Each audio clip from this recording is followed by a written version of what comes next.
तो ये है हमारा फोटोशॉप। ठीक है, तो मैं यूज कर रहा हूँ फोटोशॉप 2020। आप लोगों को शायद मैंने लिंक शेयर किया था फोटोशॉप डाउनलोड करने का, और उस दिन दिखाया भी था ग्रुप में। उस दिन जो आप लोग आए थे, यस सर। लिंक शेयर किया था, डाउनलोड कर लिया आप लोगों ने? No sir. कर लेना, प्रैक्टिस कैसे करोगे अगर डाउनलोड नहीं करोगे तो।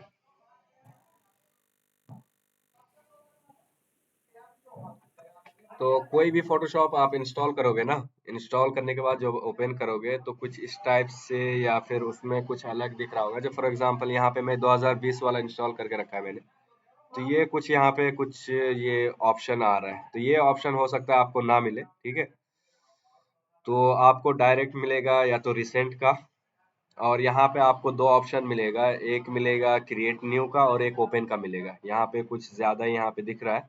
ठीक है, ये ऑप्शन आपको 2021, 22, 23, 24 वाले में नहीं मिलेगा। ठीक है,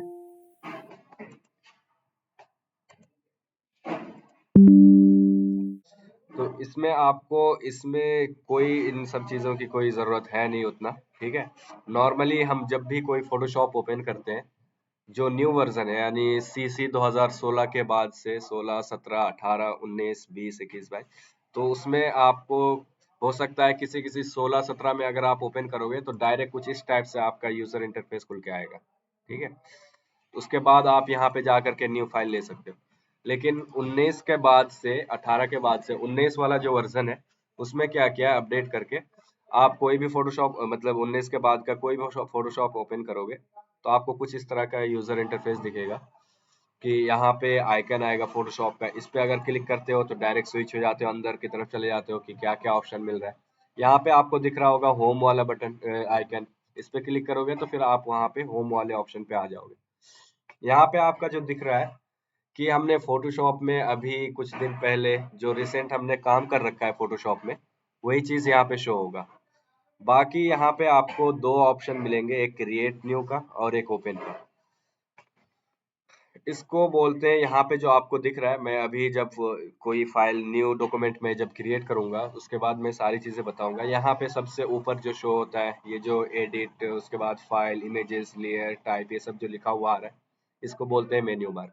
इससे पहले भी आप लोगों ने MS ऑफिस वगैरह यूज किया होगा तो उसमें भी आप लोगों को पढ़ाया गया होगा कि इसको मेन्यू बार बोलते हैं, इसको प्रॉपर्टी बार बोलते हैं, इसको स्टेटस बार बोलते हैं। ठीक है, आप लोगों ने तो पढ़ा ही होगा।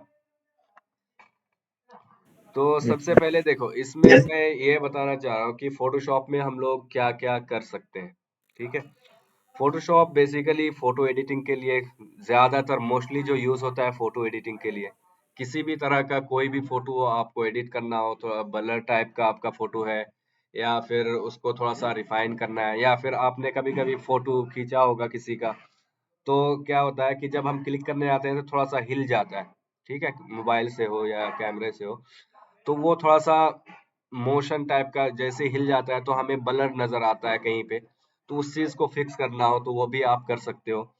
बैकग्राउंड रिमूव करना हो, क्या कहते हैं, कलर वगैरह चेंज करना हो, आपकी फोटो कहीं पे लाइटिंग ज्यादा आ गई है वो कम करना हो, या फिर कहीं पे कुछ ज्यादा ही डार्क आ गया है आपको उसको लाइट करना हो, थोड़ा आपने कोई फोटो खींचा, ठीक है, आप चाह रहे हो कि मैं अपने कपड़े का कलर, या फिर कोई कार वगैरह की फोटो खींची, आप चाह रहे हो कि इस कार का कलर ब्लैक है, आप उसको रेड करना चाह रहे हो, या कोई अदर कलर में आप चेंज करना चाह रहे हो, तो आप वो सारी चीजें इसमें इजीली कर सकते हो। ठीक है, उसके अलावा फोटो एडिटिंग के अलावा आप सोशल मीडिया पोस्ट वगैरह डिजाइन करना है तो वो भी कर सकते हो। मोबाइल वगैरह का लेआउट, UI UX डिजाइन जो बोलते हैं, जो एडोबी XD का जो पहले काम करते थे, किसी भी वेबसाइट का लेआउट वगैरह डिजाइन करना, लैंडिंग पेज वगैरह बनाना, या फिर किसी मोबाइल के लिए क्या कहते हैं उसके पूरे किसी मोबाइल ऐप के लिए हो, या फिर मोबाइल व्यू वेबसाइट के लिए हो, उसके लिए अगर हमें कोई भी चीज क्या कहते हैं लेआउट वगैरह बनाना हो तो हम इजीली बना सकते हैं फोटोशॉप में। ठीक है, तो इसमें एक तो UI UX डिजाइन कर सकते हो, फोटो एडिटिंग कर सकते हो, सोशल मीडिया पोस्ट बना सकते हो, वेबसाइट, कोई भी वेबसाइट होता है, चाहे ई-कॉमर्स का हो या फिर क्या कहते हैं इंफॉर्मेटिव वेबसाइट हो, किसी भी तरह का, स्टैटिक हो या फिर डायनामिक वेबसाइट हो, उसमें कहीं पे बैनर की जरूरत पड़ती है, कहीं पे स्लाइडर की जरूरत पड़ती है, हो सकता है कहीं पे कोई पोस्ट टाइप में आपको साइड में क्या कहते हैं, ये जैसे एडवर्टाइजमेंट वगैरह आपने देखा होगा कि साइड में कुछ एड चलते रहते हैं, वहां पे पोस्ट डिजाइन किया हुआ रहता है। उस तरह का आपको पोस्ट डिजाइन करना हो, या उस तरह का आपको लेबल वगैरह, या फिर आपने देखा होगा कि पानी का बॉटल हो या फिर कोई भी चीज, किसी भी तरह की पैकेजिंग वगैरह डिजाइन हो, वो भी आप इसमें कर सकते हो फोटोशॉप में। उसके बाद मोकअप वगैरह डिजाइन, जैसे आपने कोई एक बॉटल के लिए हो या किसी भी चीज की ब्रांडिंग के लिए आपने उसकी लेबल तैयार की, डिजाइन किया आपने, ठीक है। अब वो डिजाइन आप मोकअप करके बॉटल में लगा करके दिखाना चाहते हो, क्योंकि जब तक आप क्लाइंट को दिखाओगे नहीं, सिंपली आप लेबल डिजाइन करके दे दोगे, तो क्लाइंट हो सकता है कि कहे कि पसंद नहीं आया, या फिर इसमें सिंपली आप इसको हमें करके दिखाओ, एक्चुअल में वो दिखेगा कैसे बॉटल में लगने के बाद। तो वो चीज दिखाने के लिए उसको बोलते हैं मोकअप डिजाइन, ठीक है। तो उस टाइप का अगर आपको डिजाइन बनाना हो तो आप वो भी कर सकते हो। उसके अलावा वेडिंग कार्ड वगैरह बना सकते हो, विजिटिंग कार्ड, उसके बाद किसी की भी आईडी कार्ड वगैरह, आइडेंटिटी कार्ड वगैरह बना सकते हो। मोस्टली आप लोग देखते होंगे कि कहीं पे भी आप आधार कार्ड निकलवाने जाते हो ना, तो आधार कार्ड डाउनलोड करने के बाद वो इसमें क्या कहते हैं, सेट करते हैं और फोटोशॉप से ही क्रॉप करके वो आपका प्रिंट निकाल के देते हैं। तो फोटोशॉप में मल्टीपर्पज काम हो सकता है। जीआईएफ वगैरह आप लोगों ने तो देखा होगा बहुत सारे। जीआईएफ पता है ना क्या है? Yes, sir. Yes, sir. तो जीआईएफ वाली इमेज वगैरह बनाना हो तो फोटोशॉप में आप इजीली बना सकते हो, उसमें कोई भी दिक्कत नहीं है। एक चीज और, फोटोशॉप में आपको इससे पहले पता था कि फोटोशॉप में वीडियो एडिटिंग भी हो सकती है? सर कलर ग्रेडिंग के लिए यूज करते हैं सर कई लोग नो सर उसको फोटोशॉप में नॉर्मल वीडियो एडिटिंग भी कर सकते हो आप लोग, कलर कि ग्रेडिंग के लिए। हाँ, ठीक है। तो ये सब मतलब आहिस्ता आहिस्ता हम लोग धीरे धीरे, मतलब पहले हम लोग टूल्स वगैरह क्लियर करेंगे कि किस टूल, जल्दी जल्दी कोशिश करेंगे कि जितनी जल्दी हो सके हमारे टूल्स क्लियर हो जाए। उसके बाद फिर क्या कहते हैं, हम एडवांस लेवल पे उसी टूल को यूज करके अलग अलग चीजें जो मैंने बताई हैं वो सारी चीजें बनाने की कोशिश करेंगे, ठीक है। तो आप लोग ज्यादा से ज्यादा प्रैक्टिस कीजिएगा। तो मैं अब ओपन करता हूँ, यहाँ पे सबसे पहले एक न्यू डॉक्यूमेंट क्रिएट कर लेता हूँ। आप यहाँ पे फाइल में जा करके या तो न्यू पे क्लिक करें, या फिर शॉर्टकट की इसका है Ctrl+N, या फिर आपको यहाँ पे भी मिल जाएगा क्रिएट न्यू का, ठीक है। जहां से आपको अच्छा लगे वहां से आप कर सकते हैं। फॉर एग्जाम्पल मैं यहाँ पे Ctrl+N प्रेस करता हूँ, तो कुछ इस तरह का यहाँ पे मेरे पास एक पॉपअप आ जा रहा है न्यू न्यू डॉक्यूमेंट के नाम से, ठीक है। तो बाय डिफॉल्ट मैंने जो रिसेंट में साइज लिया है, फॉर एग्जांपल ये हमने स्क्वायर साइज लिया था सोशल मीडिया पोस्ट के लिए, ये लिया था मैंने थंबनेल साइज के लिए, ये मैंने वैसे ही कस्टम मैंने इसके लिए स्टैंडी वगैरह डिजाइन करना था, इस वजह से मैंने ये लिया था। और ये फोटो वगैरह फ्रेम वगैरह बनाना हो तो उसके लिए मैंने ये फाइल लिया था, ठीक है। तो रिसेंट में जो भी आप फाइल साइज यूज करोगे वो बाय डिफॉल्ट यहाँ पे आ जाएगा। देखो यहाँ पे कुछ आपको बाय डिफॉल्ट प्रीसेट्स दिए हुए हैं, जैसे फोटोज वगैरह के लिए फ्रेम वगैरह बनाना हो, तो यहाँ पे अगर आप आओगे तो देख सकते हो अलग अलग टाइप के यहाँ पे फ्रेम्स बने हुए हैं, ठीक है। तो ये फ्रेम्स आप क्या कर सकते हो, यूज कर सकते हो बाय डिफॉल्ट।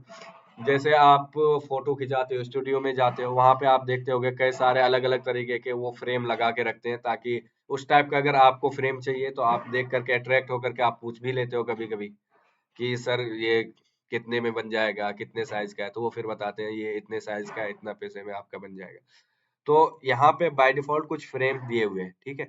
आपको अगर फ्रेम फोटो फ्रेम बनाना है तो आप ये साइज यहाँ से चूज कर सकते हो। अगर आपको खुद का अपना साइज चाहिए, आपको पता है कि मुझे कितने साइज में बनाना है, आप अपने अकॉर्डिंग कस्टमाइज करना चाहते हैं, तो यहाँ पे कस्टमाइज करने के लिए ये ऑप्शन, यहाँ पे ये जो दिख रहा है आपको इधर प्रीसेट डिटेल्स के नाम से, यहाँ पे आप सारी चीजें चेंजेस करके आप क्रिएट कर सकते हो, ठीक है। ये तो हो गया फोटो का। यहाँ पे प्रिंट पे अगर आप क्लिक करोगे तो यहाँ पे आपको अलग अलग टाइप के पेपर साइज मिल जाएंगे, ठीक है। जैसे लेटर साइज वगैरह, लीगल साइज वगैरह, टेबलॉइड का मिल जाएगा, A4 size, A6, A5, A3, print के लिए जितने भी होते हैं साइज, तो जिसमें से कुछ साइज यहाँ पे ऑलरेडी दिया हुआ है, ठीक है। तो इनमें से आप ले सकते हो। हम लोग ज्यादातर मोस्टली क्या करते हैं, अगर कोई रिज्यूमे वगैरह निकालना हो या फिर कुछ प्रिंट में निकालना हो तो हम A4 निकालते हैं। कभी कभी हमें क्या कहते हैं A4 का आधा चाहिए तो हम लोग क्या करते हैं A5 निकालते हैं। A4 का आधा कितना होता है A5 होता है, और A4 का डबल A3 हो जाता है। ठीक है, और A2 हो जाता है A3 का डबल, और A6 हो जाता है A5 का आधा। तो मतलब जिस हिसाब से कुछ यहाँ पे ऑलरेडी साइज दिया हुआ है, तो आपको जो साइज चाहिए वो साइज आप यहाँ पे चूज कर सकते हो। ठीक है, और अगर आपको चाहिए फॉर एग्जांपल कुछ बना रहे हो किसी के लिए, तो हो सकता है कि वो अपना साइज दे अपने अकॉर्डिंग, तो आप वो चीज यहाँ पे लिख सकते हो। ठीक है, तो यहाँ पे मैं बाद में आता हूँ इस पे, पहले मैं यहाँ पे बता देता हूँ कौन कौन से ऑप्शन आपको मिल सकते हैं। यहाँ पे आर्ट एंड इलस्ट्रेशन में जाएंगे तो हमें अगर कोई वेक्टर वगैरह, कभी हम कुछ आर्ट्स वगैरह बना रहे होते हैं, किसी कोई कैरेक्टर वगैरह बना रहे होते हैं, डिजाइन कर रहे होते हैं, तो उसके लिए बाय डिफॉल्ट कुछ साइज और कुछ बैकग्राउंड टाइप का यहाँ पे कुछ प्रीसेट्स दिए हुए हैं। ठीक है, तो ये चीज आप यहाँ से चूज कर सकते हैं और वो चीज बना सकते हैं। अब जैसे मैंने बोला कि लैंडिंग पेज वगैरह डिजाइन करना हो, या बैनर वगैरह डिजाइन करना हो, या फिर हम किसी वेबसाइट का जो लेआउट डिजाइन करते हैं, वो चीज डिजाइन करने के लिए यहाँ पे बाय डिफॉल्ट कुछ स्मॉल साइज, अलग अलग साइज यहाँ पे दिया हुआ है, आप यहाँ पे चूज कर सकते हो। मोबाइल का लेआउट वगैरह डिजाइन करना हो तो यहाँ पे आप देख सकते हो अलग अलग टाइप के मोबाइल के, घड़ी के यहाँ पे लेआउट दिए हुए हैं, टेबलेट के, तो यहाँ से चूज कर सकते हो। और ये हो गया आपके वीडियो का, जो मैंने बताया कि इसमें वीडियो वगैरह भी, नॉर्मल वीडियो एडिटिंग कर सकते हो, तो वीडियो के भी यहाँ पे साइज दिए हुए हैं, आप वो साइज चूज कर सकते हो यहाँ पे। ठीक है, अब यहाँ पे देख सकते हो, यहाँ पे एक और ऑप्शन है सेव्ड का, जिसमें अभी कोई भी प्रीसेट्स नहीं है सेव किया हुआ। तो ये कैसे काम करता है, ये यहाँ पे कौन कौन सी चीजें आएंगी वो मैं बताता हूँ।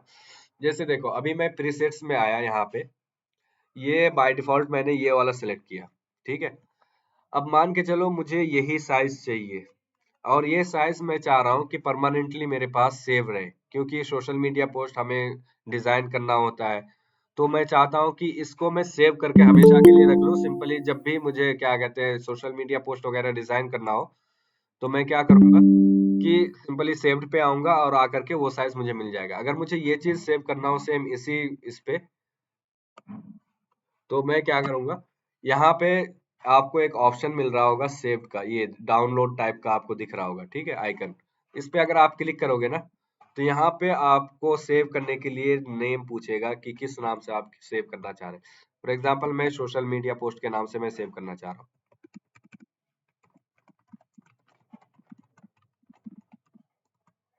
ठीक है, अब जो साइज आपको चाहिए, फॉर एग्जांपल मुझे यही साइज चाहिए, तो इसी साइज को यही साइज सिंपली दे करके मैं यहाँ पे सेव प्रीसेट पे क्लिक करूंगा। तो अब आप देख सकते हो कि सेव में मेरे पास एक साइज बन के आ गया है, जो कि यहाँ पे दिया हुआ है सोशल मीडिया पोस्ट, मैंने जो नाम दिया था वो नाम आ गया, और यहाँ पे जो स्क्वायर साइज मैंने दिया था 1080 बाई 1080 पिक्सल का, वो यहाँ पे दिख गया, और रेजोल्यूशन मैंने दिया था 300, तो वो भी यहाँ पे आ गया। ठीक है, तो ये हो गया सेव की बात। अब मैं यहाँ पे बात करता हूँ कि यहाँ पे जो बाय डिफॉल्ट प्रीसेट्स दिया हुआ है, यहाँ पे आप कोई भी न्यू डॉक्यूमेंट क्रिएट करना चाहते हो तो वो किस नाम से सेव करना चाहते हो, तो वो नाम यहाँ पे दे सकते हो। फॉर एग्जाम्पल मैं यहाँ पे लिख देता हूँ class1। ठीक है, अब यहाँ पे पूछ रहा है कि आपको जो डॉक्यूमेंट चाहिए तो वो किस साइज में चाहिए। यहाँ पे विथ है और हाइट है। विथ और हाइट आप लोगों को पता होगा, विथ कहते हैं चौड़ाई को, यहाँ पे इस कॉर्नर से ये जो दिख रहा है आपको ये चौड़ाई, ये विथ है, और ये टॉप से बॉटम जो है वर्टिकली जो साइज होता है उसको बोलते हैं हम हाइट। ठीक है, तो जितना आपको विथ चाहिए वो आप यहाँ पे दोगे, और हाइट जितना चाहिए वो आप यहाँ पे दोगे, और इसी के बगल में आपको एक लिखा हुआ दिख रहा है, फॉर एग्जांपल बाय डिफॉल्ट यहाँ पे पिक्सल सिलेक्ट किया हुआ है, आप लोगों में हो सकता है सेंटीमीटर हो या मिलीमीटर हो या इंचेस हो या कुछ और आ रहा हो वहां पे। ठीक है, इस पे अगर आपको कोई चीज इंचेस में बनानी है, तो आप सिंपली क्या करोगे, यहाँ पे क्लिक करोगे, तो यहाँ पे कुछ साइज यूनिट दिए हुए मेजरमेंट के, पिक्सल्स है, इंचेस है, सेंटीमीटर है, मिलीमीटर है, पॉइंट है, पिकास है।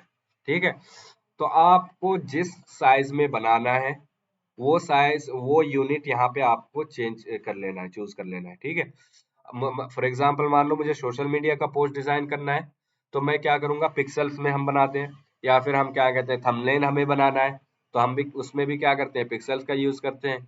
अगर मान के चलो मुझे किसी शॉप के सामने उसके बैनर वगैरह का डिजाइन करना है या लाइट बोर्ड हमें डिजाइन करना है, तो जाहिर सी बात है हम पिक्सल्स में उस टाइम नहीं करेंगे, बल्कि हम या तो इंचेस में करेंगे या फिर सेंटीमीटर में करेंगे। ठीक है, तो इंचेस में करेंगे तो वो ज्यादा बेटर है कि इसमें हम ज्यादा, यहाँ पे बाय डिफॉल्ट हम कोई भी चीज नापते हैं तो वो इंचेस में हम आसानी से नाप सकते हैं, क्योंकि इंच जो भी जिस चीज से भी मेजरमेंट करते हैं वो हमें इंच में ज्यादा, मतलब वहां पे दिया हुआ था इंच कितने इंच का है या नहीं है। ठीक है, तो उसमें हम मेजर करके यहाँ पे लिख सकते हैं। ठीक है, उसके बगल में एक ऑप्शन मिलता है यहाँ पे ओरिएंटेशन, कि अभी मान के चलो हमारा स्क्वायर साइज है तो बाय डिफॉल्ट ये लैंडस्केप पोर्ट्रेट वाला सिलेक्ट किया हुआ है, ये पोर्ट्रेट का आइकन है, ये है लैंडस्केप का।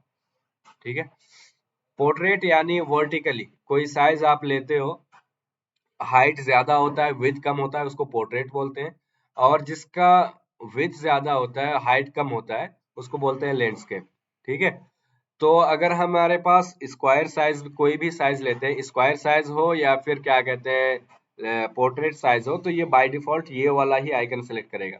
अगर मैं यहाँ पे विड्थ में ज्यादा कर देता हूँ, फॉर एग्जांपल 5 कर दिया, और जैसे ही मैं बाहर एक बार क्लिक करता हूँ तो आप देख सकते हो यहाँ पे ये चूज सेलेक्ट हो गया लैंडस्केप वाला, क्योंकि हमने विड्थ की वैल्यू यहाँ पे ज्यादा दे दी और हाइट यहाँ पे हमने कम कर दिया। इस वजह से यहाँ पे क्या हुआ कि लैंडस्केप वाला ये बाय डिफॉल्ट सिलेक्ट हो गया।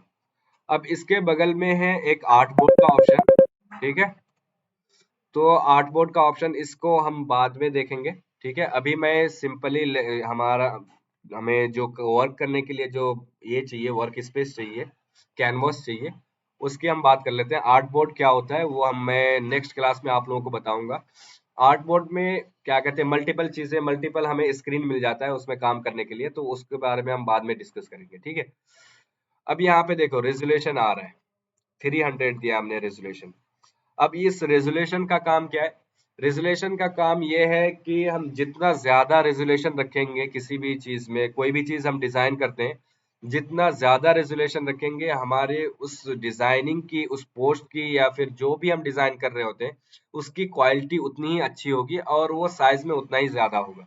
ठीक है, अगर हम कोई चीज प्रिंट के लिए डिजाइन करते हैं तो हमेशा हम लोग क्या करते हैं कि जो हाईएस्ट रेजोल्यूशन है यानी 300 वो हम रखते हैं। ठीक है, लेकिन अगर हमें सोशल मीडिया पे या फिर वेबसाइट वगैरह पे अपलोड करना हो तो उसमें हम क्या करते हैं, थोड़ा सा रेजोल्यूशन कम कर देते हैं। वो इस वजह से कि हमें सोशल मीडिया पे पोस्ट करने के लिए ना, कि हम जब उसको 100% में देखते हैं तो बिल्कुल अच्छा दिखता है, और सोशल मीडिया पे पोस्ट करने के लिए आप अगर ज्यादा एमबी वाला पोस्ट करेंगे तो वो कोई भी चीज, चाहे वेबसाइट पे अगर आप अपलोड करोगे ज्यादा साइज में, अगर वो होगा क्वालिटी, तो आप क्या कहते हैं मैनेज कर सकते हैं क्वालिटी अगर हल्का सा भी कम हुआ। क्योंकि अगर मैं इसमें मिनिमम 72 देते हैं जब हम कोई भी चीज सोशल मीडिया पोस्ट के लिए अपलोड करते हैं, यानी डिजिटली किसी को शेयर करना हो या फिर सोशल मीडिया पे अपलोड करना हो या वेबसाइट पे अपलोड करना हो, तो हम यहाँ पे रेजोल्यूशन 72 रखते हैं। वो इस वजह से है कि 72 में रखते हैं तो हमारी क्वालिटी उतनी खराब नहीं होती है, क्वालिटी बेकार नहीं होती है। यहाँ पे हमारा बस डिफरेंस इतना आता है कि जो साइज होती है इस फाइल की, वो साइज थोड़ी सी कम हो जाती है। अगर हम इस 72 में हम अगर कोई भी चीज डिजाइन करते हैं रेजोल्यूशन के साथ, और उसको हम अगर 100% में देखेंगे तो बिल्कुल परफेक्ट दिखेगा, लेकिन थोड़ा सा भी इसको जूम करेंगे तो वो फिर फटना शुरू हो जाएगा, उसमें पिक्सले हमें स्क्वायर टाइप का बॉक्स वहां पे दिखने लगेगा। ठीक है, तो ये चीज हम क्यों इस वजह से बता रहा हूँ, क्योंकि जब भी कोई वेबसाइट के लिए बैनर वगैरह या स्लाइडर वगैरह कोई भी चीज डिजाइन करते हैं, तो या तो डेवलपर वो हमें एक्चुअल साइज बता देता है कि इस साइज का चाहिए, तो उसी साइज का हम डिजाइन करके हम अगर इतना ही रेजोल्यूशन रखेंगे तो उसमें क्वालिटी में कोई फर्क नहीं आएगी, बल्कि हमें साइज थोड़ा कम में मिल जाएगा। हम वेबसाइट में अपलोड करेंगे तो वो चीज जल्दी से खुल जाएगा। ठीक है, वो चीज हमें शो होने लगी। लेकिन साइज जैसे ही ज्यादा होगा और उसको अगर हम रन करेंगे और उसको वेबसाइट पे अपलोड करके हम अगर वेबसाइट को ओपन करेंगे तो फिर वो क्या हो जाएगा, बफरिंग करने लगेगा, गोल गोल सा घूमने लगेगा, वो इमेज आने में आपको लेट हो जाएगा। तो इसी वजह से कस्टमर क्या है कि कस्टमर आजकल वेट नहीं करता है किसी चीज को देखने के लिए। अगर थोड़ा सा भी लेट हुआ ना तो वो क्या करता है, स्क्रॉल करके छोड़ो या इसको क्या हटाओ, दूसरी चीज हम दूसरे वेबसाइट पे चले जाते हैं, इसमें तो इतना स्लो चल रहा है। कोई भी चीज हो, हर एक को कोई हर चीज फास्टली चाहिए। ठीक है, तो हमेशा कोई भी चीज आपको सोशल मीडिया पे अपलोड करनी हो या फिर वेबसाइट वगैरह के लिए कोई चीज डिजाइन कर रहे हो जो अपलोड करना हो मतलब डिजिटली अपलोड करना हो, तो उसमें आप रेजुलेशन 72 रखना। ठीक है। अगर आपको प्रिंट करना है कोई चीज प्रिंट मीडिया के लिए, जैसे ब्रोशर वगैरह हो गया, विजिटिंग कार्ड वगैरह हो गया, या वेडिंग कार्ड आपने डिजाइन किया, वो चीज आप प्रिंट करने वाले हो, तो उसमें आप क्या करना, यहाँ पे रेजुलेशन 300 कर देना। 300 इस वजह से करोगे क्योंकि यहाँ पे ये जो रेजुलेशन है 300, इसका मतलब ये है कि आपके पास, मान के चलो ये मेरे पास है, ये 1 इंच का ये स्क्वायर बॉक्स है, एक एग्जाम्पल के तौर पे मान लो। ठीक है। अब इसके अंदर क्या है कि हमारे पास वो जो बॉक्स टाइप का है, फॉर एग्जाम्पल मैं आपको दिखा देता हूँ।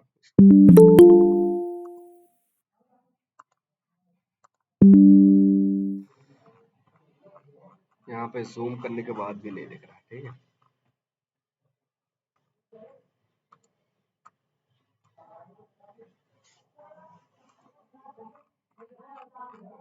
इसको जो मैं जूम किया, यहाँ पे आपको दिख रहा होगा बॉक्स टाइप का, दिख रहा है आप लोगों को? Yes sir. Yes sir. हाँ। तो यहाँ पे जो बॉक्स टाइप का दिख रहा है ना, ये एक यानी हमने जो वो बताया कि फॉर एग्जांपल यहाँ पे मैं यह सिलेक्शन वाला मान के, ये मान के चलो मैंने 1 इंच का, ये फॉर एग्जांपल मान के चलो ये जो मैंने सिलेक्शन बनाया, ये 1 इंच का बनाया। ठीक है। 1 इंच हाइट है, 1 इंच विथ है, ये मान के चलो। ठीक है।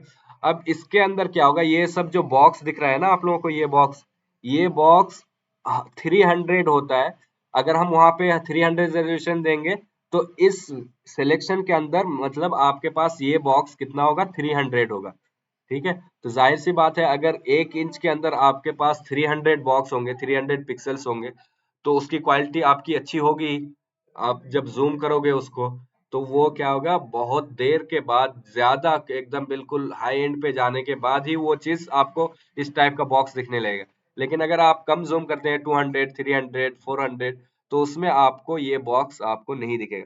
यही चीज आप देखो, जब इसको मैंने कितना 3180% मैंने जब जूम किया, तब जा करके मुझे इस टाइप का इतना बड़ा बॉक्स दिख रहा है। और ये चीज मैंने कितना रेजोल्यूशन में लिया है, मैंने 300 रेजोल्यूशन पे लिया। यहाँ पे आपको साइज दिख रहा होगा यहाँ पे। ठीक है। तो यही चीज है कि यहाँ पे जो आपको दिख रहा है ये ऑप्शन,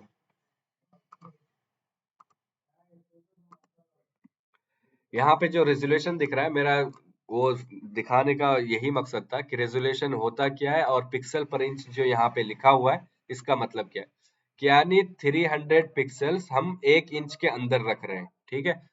तो अगर आप प्रिंट के लिए कोई चीज डिजाइन कर रहे हो तो 300 रखना, और अगर आप सोशल मीडिया या डिजिटली कोई चीज करना हो, डिजाइन करना हो, वेबसाइट के लिए बनाना हो, तो उसके लिए आप यहाँ पे 72 पिक्सल रखना। उसके बाद यहाँ पे आता है कलर मोड। अगर आप कोई चीज प्रिंट के लिए डिजाइन करते हो, तो CMY के कलर चूज करना। और अगर आप डिजिटली कोई चीज बना रहे हो, तो उसके लिए RGB कलर यूज करना। CMY के कलर में क्या होता है कि ये थोड़ा डार्क कलर होता है। ठीक है। क्योंकि प्रिंट में कोई अगर लाइट कलर दोगे, तो प्रिंट करते समय लाइट कलर और लाइट हो जाता है, तो आपको जो एक्चुअल कलर चाहिए वो कलर आपको नहीं दिखेगा, थोड़ा ब्राइट दिखेगा ज्यादा। तो आप हमेशा प्रिंट के लिए CMY के कलर यूज करना, और डिजिटली जो भी आपको डिजाइन करना हो किसी को शेयर करने के लिए, तो हमेशा RGB कलर यूज करना। ग्रे स्केल कलर में क्या होता है कि आप जो भी चीज लेके जाओगे वो सिंपली ब्लैक एंड व्हाइट में दिखेगा, ग्रे कलर का। ठीक है। बाकी बिटमैप और लैब कलर जो है, आगे जब हम और चीजें पढ़ेंगे कलर थ्योरी में, तो वो सारी चीजें मैं आपको बताऊंगा कि कौन सा कलर क्या होता है, किसका मीनिंग क्या होता है, और कलर थ्योरी में सारी चीजें आप लोगों को बताऊंगा। ठीक है। तो हम लोग थ्योरी में दो चीजें हम लोग ज्यादा पढ़ेंगे, थोड़ा सा उसमें ध्यान देंगे। एक टाइपोग्राफी थ्योरी और एक कलर थ्योरी। ये दो चीजें बहुत जल्दी मैं आप लोगों को बताने वाला हूँ, पहले मैं समझा दूं ये क्या होता है। ठीक है। उसके बाद यहाँ पे बैकग्राउंड है, बैकग्राउंड में व्हाइट ही रखना है। अगर आपको कोई और कलर चाहिए, ब्लैक कलर चाहिए, तो वो भी आप ले सकते हो। ट्रांसपेरेंट चाहिए तो ट्रांसपेरेंट भी ले सकते हो, या कस्टम कलर आपको कोई दूसरा कलर का बैकग्राउंड चाहिए तो वो भी आप ले सकते हो यहाँ से। और सिंपली यहाँ पे आपको एक दो बटन मिल रहा है, एक क्लोज का और एक क्रिएट का। क्रिएट पे क्लिक करोगे तो ये न्यू डॉक्यूमेंट आप कोई भी साइज का लोगे वो चीज, वो क्रिएट हो जाएगा। फॉर एग्जांपल मैं यहाँ पे क्रिएट पे जैसे ही क्लिक किया, ये न्यू डॉक्यूमेंट मेरे पास आ गया। ठीक है, ये है हमारा कैनवस। जो भी चीज डिजाइन करेंगे, व्हाइट एरिया के अंदर जितनी चीजें रहेंगी सिर्फ वही चीजें आपकी सेव होंगी। अगर बाहर फॉर एग्जांपल मान के चलो मैंने यहाँ पे एक स्क्वायर, ये रेक्टेंगल बनाया, एक स्क्वायर बनाया, ठीक है। अब ये व्हाइट स्पेस, ये जो हमारा ये व्हाइट वाला दिख रहा है, इसको बोलते हैं कैनवस, ठीक है। और ये जो पूरा दिख रहा है ये होता है हमारा वर्क स्पेस। इधर इसको, ये यहाँ पे जो टूल्स वगैरह दिख रहा है, इसको बोलते हैं टूल बार। आप अगर फर्स्ट टाइम इंस्टॉल किए हो और ओपन कर रहे हो तो ये एक लाइन में दिखेगा कुछ इस टाइप से। आप इसको अगर 2 कॉलम में चाहिए तो आप सिंपली इस पे, यहाँ पे एरो दिख रहा होगा, इस पे क्लिक करोगे तो ये 2 कॉलम पे आ जाएगा। ये हो गया आपका टूल बार, ठीक है। ये आपकी हो गई मेन्यू बार। और यहाँ पे जो भी टूल आप सिलेक्ट करते हो, यहाँ पे उसकी प्रॉपर्टी आ जाती है, तो ये हो गया आपके टूल की प्रॉपर्टी बार, ठीक है। और जो भी आप डॉक्यूमेंट वगैरह यहाँ पे ओपन किए हुए रहोगे, यहाँ पे आपको डॉक्यूमेंट दिख रहा होगा, ठीक। और जस्ट इसी के नीचे एक है प्रॉपर्टी बार, यहाँ पे सबसे नीचे। यहाँ पे प्रॉपर्टी बार में आपको दिखाएगा कितने परसेंट में अभी ये दिख रहा है, यानी ये जो हमने साइज लिया है जो भी साइज लिया है वो आप देख सकते हो, या फिर क्या कहते हैं, यहाँ पे आपको दिख रहा होगा 1500 पिक्सल बाई 1080 पिक्सल्स और 300 रेजोल्यूशन के साथ हमने लिया है। ये साइज यहाँ पे दिख रहा है और ये अभी 66% में दिख रहा है। अगर आपको 100% में दिखना है, देखना है, तो कंट्रोल 1 प्रेस करोगे तो ये 100% में हो जाएगा। कंट्रोल 2 प्रेस करोगे तो ये क्या कहते हैं 200%, या फिर अल्ट के साथ जूम करोगे, जितना जूम करोगे वो आपको उतना ही जूम होता जाएगा।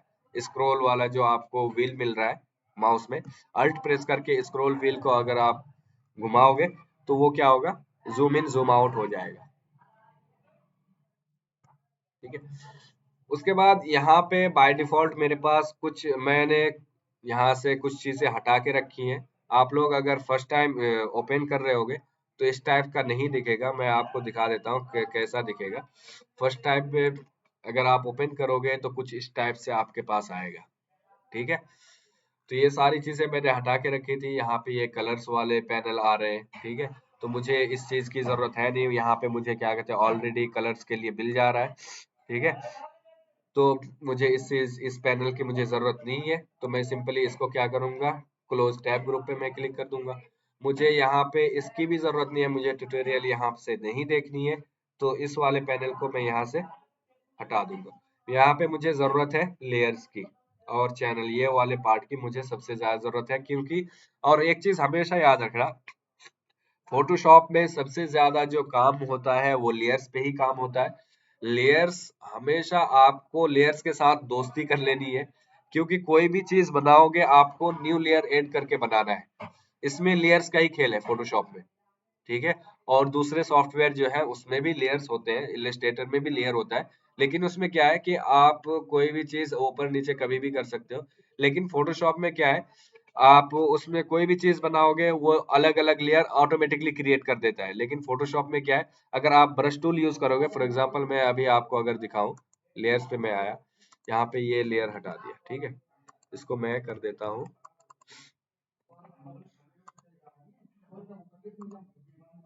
इसको मैं कर दिया डिलीट। अब अगर मैं ब्रश टूल से क्या कहते हैं कोई चीज पेंट कर रहा हूँ, तो आप देख रहे होगे कि ये यहाँ पे बाय डिफॉल्ट कोई लेयर ऐड नहीं किया, बल्कि उसी बैकग्राउंड पे ये लेयर ऐड हो गया, मतलब ये पेंट कर दिया हमने, ठीक है। अगर मुझे न्यू क्या कहते हैं, मुझे इसको मूव करना है, फॉर एग्जांपल ये जो हमने पेंट किया, तो मैं इसको अब मूव भी नहीं कर सकता, क्योंकि ये बैकग्राउंड लेयर ऑलरेडी लॉक है और इसी के ऊपर मैंने पेंट कर दिया है। जैसे मान के चलो आपका घर है, घर में जो वॉल है उस पे अगर आप पेंट कर देते हो एक बार किसी चीज से, या फिर पेन से लिख देते हो या मार्कर से लिख देते हो, तो उसको क्या आप मूव कर सकते हो? नहीं कर सकते हो। लेकिन उसी के ऊपर जस्ट आप कोई ट्रांसपेरेंट शीशा या गिलास रख करके आप उस पे अगर लिखते हो, तो उस गिलास को जहां जहां मूव करोगे वो मूव हो जाएगा। तो सेम उसी तरीके से ये भी है कि ये एक बैकग्राउंड वॉल की तरह है। हमने अगर ब्रश टूल से इसमें कोई चीज पेंट कर दिया है, इसको अगर हम मूव करना चाहते हैं तो हम इसको मूव नहीं कर सकते हैं। इसके लिए हमें क्या करना होगा, या तो पूरे वॉल को ही मूव कराना होगा। इसके लिए हमें क्या करना होगा, अनलॉक करना होगा। जैसे अनलॉक करूंगा ये बैकग्राउंड से ये लेयर में चेंज हो जाएगा। अब इसको मूव करूंगा तो ये पूरा मूव होगा। ये नहीं कि क्या कहते हैं सिर्फ पेंट मूव हो रहा है, बल्कि इसमें बैकग्राउंड में जो व्हाइट कलर था वो भी मूव हो रहा है। तो हमेशा याद रखना, कोई भी चीज हमें करना हो, बनाना हो फोटोशॉप में, उसके लिए हम न्यू लेयर ऐड करेंगे। और लेयर कहाँ से ऐड करेंगे? यहाँ पे आपको एक प्लस का बटन दिख रहा होगा, यहाँ से हम अगर इस पे क्लिक करेंगे तो एक लेयर ऐड हो जाएगा। अब यहाँ पे लेयर 1 के नाम से आ रहा है, इस लेयर का आप कोई भी नाम दे सकते हो। इस पे डबल क्लिक करोगे तो लेयर का नाम चेंज करने के लिए आ जाएगा। फॉर एग्जाम्पल मैं यहाँ पे लिख देता हूँ डिजाइन, तो ये चेंज हो गया, लेयर 1 के नाम से था और अब ये हो गया डिजाइन के नाम से। ठीक है, तो यहाँ पे ये जो दिख रहा है अभी आपको, ये है आपका लेयर पैनल।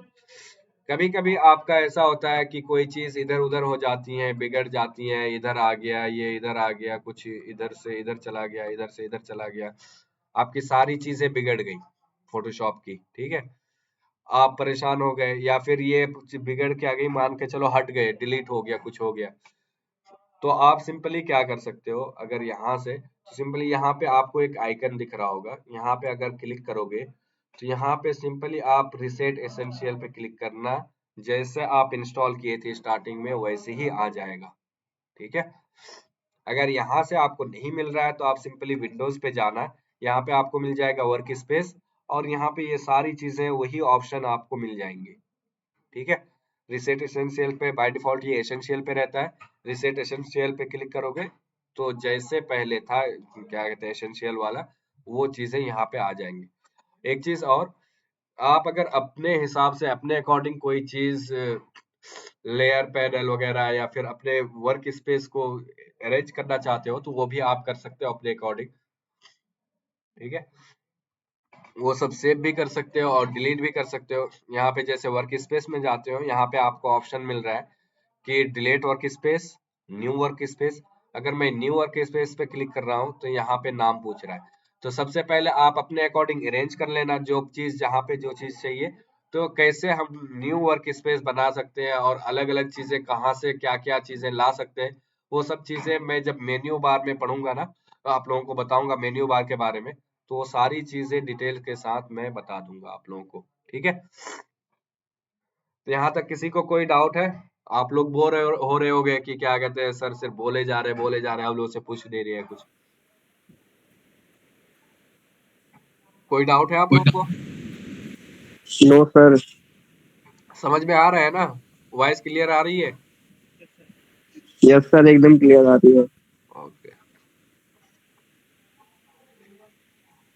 तो एक चीज मैंने आप लोगों को तो ये समझ में आ गया फोटोशॉप में क्या क्या काम कर सकते हैं, किस चीज को क्या ये टूल बार है, आपके अगर ये वर्क स्पेस बिगड़ जाती है उसको किस तरह से सही करना है, वो सारी चीजें समझ में आ गई होंगे आप लोगों के। ठीक है,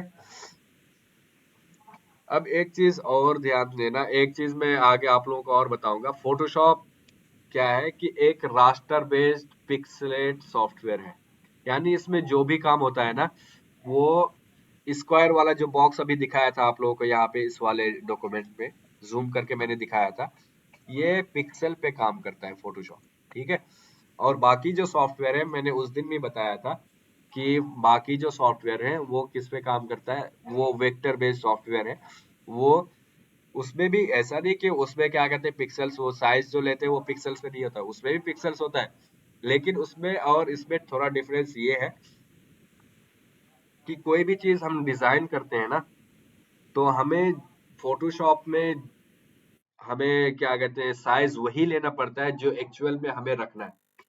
फॉर एग्जाम्पल हम कोई बैनर बना रहे हैं किसी शॉप वाले के लिए या फिर किसी ऑफिस के लिए, हम लाइट बोर्ड डिजाइन कर रहे हैं, जो उसका एक्चुअल साइज है, अगर हम उसी साइज में फोटोशॉप में अगर बना रहे हैं तो हमें उसका एक्चुअल साइज ही डालना पड़ेगा और उसको डिजाइन करेंगे तो वो परफेक्ट होगा।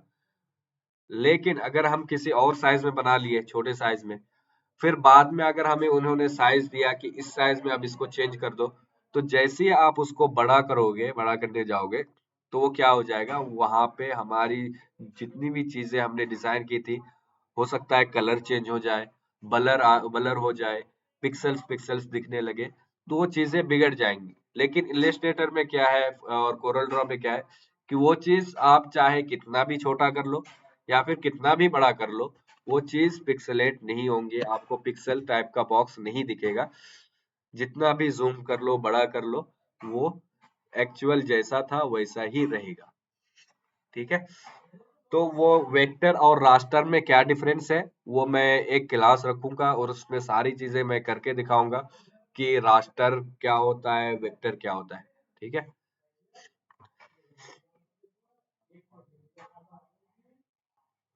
तो इसके बाद मैं आता हूँ यहाँ पे, एक चीज आप लोगों को कुछ टूल्स भी पढ़ा देता हूँ। जब इतना इंट्रोडक्शन तो हो गया फोटोशॉप का कि फोटोशॉप में क्या काम होता है, क्या क्या चीजें हो सकती हैं, इतना तो समझ में आ गया ना आप लोगों को। अब यहाँ पे देखो, यहाँ पे सबसे पहला टूल जो है हमारे पास मूव टूल। मूव टूल का शॉर्टकट की वी होता है। यहाँ पे अगर किसी भी टूल के ऊपर लेके जाओगे ना, तो वहां पे उसमें बता भी देता है कि ये टूल किस काम के लिए होता है और उसका शॉर्टकट की क्या है। आप देख सकते हो, जैसे मैंने यहाँ पे फ्रेम टूल पे लाके रखा, फ्रेम टूल का शॉर्टकट की के दिया हुआ है। और फ्रेम टूल का काम क्या है, वो एक शॉर्ट क्लिप में भी दिखा रहा है और नीचे लिखा हुआ भी है, create place holder frame for images. ठीक है, तो अगर आपको फॉर एग्जांपल समझ में नहीं आता है, तो आप यहाँ पे किसी भी टूल के ऊपर लेके जाओगे तो आपको शॉर्ट क्लिप भी दिखेगा, टूल का नाम भी दिखेगा, और वहां पे आपको दिखेगा, लिखा हुआ भी दिखेगा कि ये टूल किस काम के लिए। ठीक है, तो यहाँ पे मूव टूल का काम क्या है कि कोई भी चीज है, आपने कोई ब्रश टूल के जरिए से पेंट किया हो या फिर कोई टेक्स्ट टूल के जरिए से टेक्स्ट लिखा हो या कोई सिलेक्शन बनाया हो या कुछ भी, या कोई शेप बनाया हो आपने, आपको मूव करना है किसी भी लेयर को, किसी भी चीज को, तो उसके लिए हम क्या यूज करते हैं, मूव टूल का यूज करते हैं। ठीक है, अब मूव टूल के लिए शॉर्टकट की वी है। फॉर एग्जांपल मैं यहाँ पे ऑलरेडी एक लेयर क्रिएट कर लिया था उस टाइम। अब अगर मैं ब्रश टूल के जरिए से मैं कोई साइज यहाँ पे क्या कहते हैं, कोई पेंट कर दिया इतना, अब मुझे इसको मूव करना है, तो सिंपली मैं या तो शिफ्ट क्या कहते हैं शॉर्टकट की वी प्रेस करूंगा, तो मूव टूल सेलेक्ट हो गया। ठीक है, अब अगर मैं मूव कर रहा हूं, तो ये क्या हो, बैकग्राउंड जैसे कि वैसे ही है। अब ये क्या हो रहा है, मूव हो रहा है, जहां पे भी मुझे रखना है इसको, मैं उसको वहां पे रख सकता हूँ। ठीक है, मूव टूल का काम है किसी भी लेयर्स में कोई भी हमने चीज डिजाइन की है, उसको अगर हमें मूव कराना हो तो उसके लिए हम मूव कर सकते हैं। अब यहाँ पे जैसे देखो, मूव टूल मैंने सिलेक्ट किया तो बाय डिफॉल्ट यहाँ पे एक ऑप्शन आ रहा है, ये ऑटो सिलेक्शन वाला। ठीक है, ऑटोमेटिकली, फॉर एग्जांपल मैं ये चीज उस टाइम समझ में आएगा जब यहाँ पे मल्टीपल चीजें होंगी। फॉर एग्जांपल मान के चलो, यहाँ पे मैंने ये स्क्वायर बना लिया और इसी के अंदर मैं एक इलिप्स बना लिया कुछ इस टाइप का। अब यहाँ पे देखो, इसका काम क्या है ऑटोमेटिक सिलेक्शन का। जैसे अभी देखो, यहाँ पे किसी भी कोई भी लेयर सिलेक्ट है, बताओ, कोई लेयर सिलेक्ट है अभी?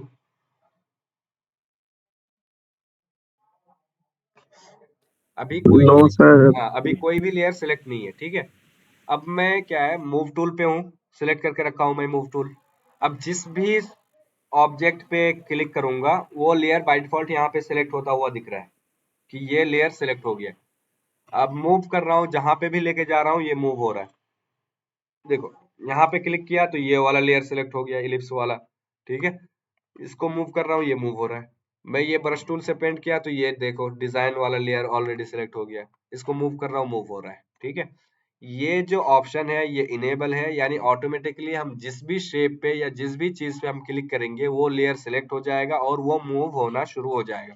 लेकिन अगर मैं इसको बंद कर देता हूँ, ठीक है, मैंने बंद कर दिया, तो लास्ट में हमारा जो ये सिलेक्ट हो रखा था लेयर, वो रेक्टेंगल वाला, ये वाला। ठीक है, अब अगर मैं कहीं पे भी क्लिक करूं, आप देख सकते हो मैं क्लिक कर रहा हूं, अभी इस पे क्लिक कर रहा हूं, ये लेयर सिलेक्ट नहीं हो रहा है। इस पे ब्रश से मैंने पेंट किया था, इस पे क्लिक कर रहा हूं, ये भी सिलेक्ट नहीं हो रहा है।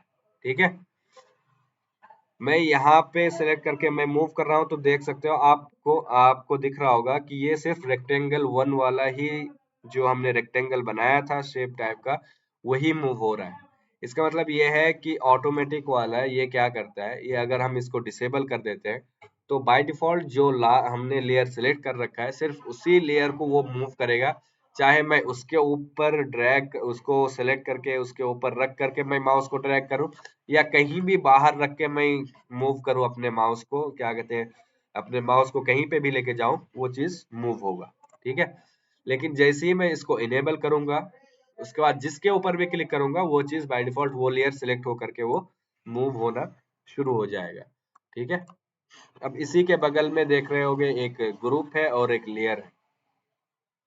अभी हम कोई ग्रुप वगैरह नहीं बनाया है, ठीक है, जिसकी वजह से यहाँ पे दो चीजें दिख रही हैं आपको, एक ग्रुप का और लेयर का। ठीक है, तो ये वाली चीजें अभी के लिए इतना समझो कि अभी लेयर पे ही हम काम कर रहे हैं।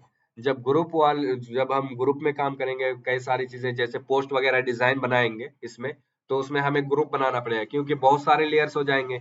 एक पोस्ट में कई सारी चीजें होंगी, सोशल मीडिया आइकन, टेक्स्ट होंगे, क्या कहते हैं, मेन आपका पंचलाइन होगा, इमेजेस होगा, आप अलग अलग तरीके का इफेक्ट देंगे उसमें, तो उसमें कई सारे लेयर्स हो जाएंगे। तो आप हर चीज को आप सीक्वेंस में क्या कहते हैं रखना चाहोगे, क्या कहते हैं, ग्रुप बना करके। तो जब ग्रुप बनाएंगे ना, तो वहां पे ये चीज बताऊंगा कि ये ग्रुप अगर सिलेक्ट करोगे, आप मूव करोगे, तो वो पूरा एक ग्रुप क्या होगा, वो मूव होगा उस टाइम, एक लेयर, क्योंकि एक ग्रुप के अंदर कई सारे लेयर्स हो गए। फॉर एग्जाम्पल मैं यहाँ पे दो को क्या कर दिया, ग्रुप बना दिया, कंट्रोल जी जैसे ही प्रेस करूंगा ये ग्रुप बन गया। ठीक है, अब अगर मैं क्या कहते हैं मूव टूल के जरिए से मैं मूव करूंगा, तो अब ये दोनों मूव हो रहा है, हालांकि मैं एक ही पे क्लिक कर रहा हूँ, लेकिन ये क्या हो रहा है, दोनों मूव हो रहा है। क्यों हो रहा है? क्योंकि यहाँ पे मैंने सेलेक्ट कर रखा है ग्रुप, लेकिन इसमें जैसे ही मैं लेयर पे क्लिक करूंगा ना, और इस पे क्लिक किया, तो अब आप देख सकते हो, हालांकि ये ग्रुप के अंदर ये ग्रुप वाला ऑप्शन ओपन हो करके अब सिर्फ एक ही लेयर हो रहा है, लेकिन जैसे ही मैं इसको ग्रुप पे करूंगा, तो आप देख सकते हो कि दोनों चीजें एक साथ मूव हो रही है। ठीक है, मेरे ख्याल से आप इसको बाद में भी ना बताएं तो भी आराम से आप लोग कर सकते हैं, ग्रुप और लेयर में डिफरेंस हो गया।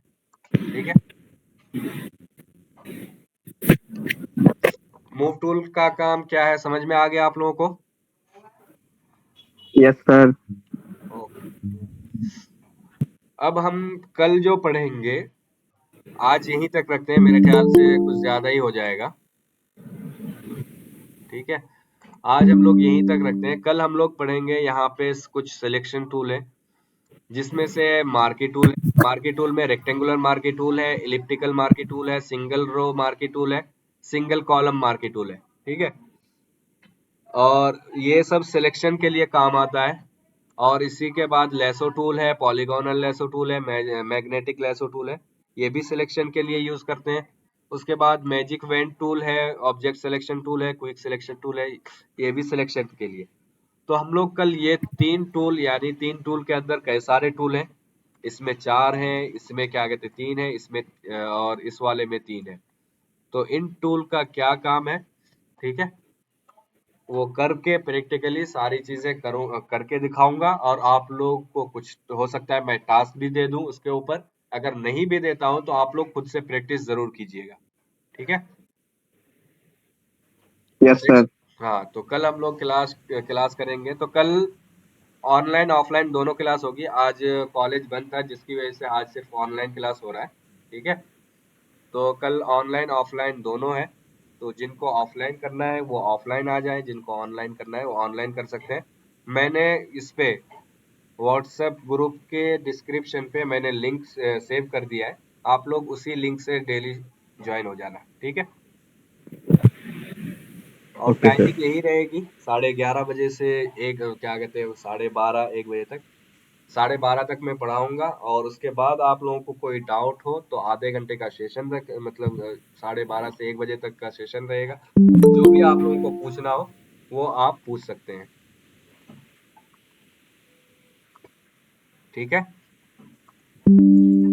Yes sir. सर 2 बजे वाली क्लास नहीं लगेगी क्या? हाँ, 2 बजे वाली क्लास होगी, 2 बजे। Okay sir. हाँ, तो अभी जो चीज देखो, 2 बजे दो, क्योंकि आप लोगों का दो बैच है, एक 32 है और एक 30 है। तो जिनको क्या कहते हैं 2 बजे से करनी है वो 2 बजे से अटेंड कर ले, दोनों का लिंक सेम है, ये ना समझे कि लिंक अलग अलग है, दोनों का क्या कहते हैं सेम लिंक है। दोनों से ज्वाइन कर सकते हैं। जिनको 2 बजे से करना है वो 2 बजे से करें, जिनको 11:30 बजे से करना है वो 11:30 बजे से करें। लेकिन आप ओके लोगों सर। से रिक्वेस्ट है कि आप लोग क्लास जरूर अटेंड करें, क्योंकि देखो बार बार मैं तो रिपीट कर नहीं पाऊंगा, क्योंकि अगर रिपीट करने जाऊंगा, मान के चलो मैंने आज फोटोशॉप का इंट्रोडक्शन दिया, इसी में हमारा 1 घंटा चला गया पूरा इंट्रोडक्शन में ही। अब यही चीजें अगर बार बार रिपीट करूंगा मैं, ये चीज तो चलो ठीक है, मैं रिकॉर्डिंग कर लिया, मैं इसको अपलोड करके आप लोगों को भेज दूंगा लिंक, ठीक है। तो क्लास ओके। जरूर अटेंड करें। मैं बैकअप के लिए रिकॉर्ड करके रख लेता हूँ, मैं वो चीज अपलोड कर दिया करूंगा, ठीक है। बाकी आप लोग प्रैक्टिस बहुत ज्यादा कीजिएगा, जितना ज्यादा हो सके, क्योंकि जितना ज्यादा प्रैक्टिस करोगे वो आपके लिए ही फायदा है। और बाकी इतना ही आज के लिए, यहीं तक काफी है। बाकी कल हम लोग मिलेंगे फिर नेक्स्ट क्लास के साथ, ठीक है।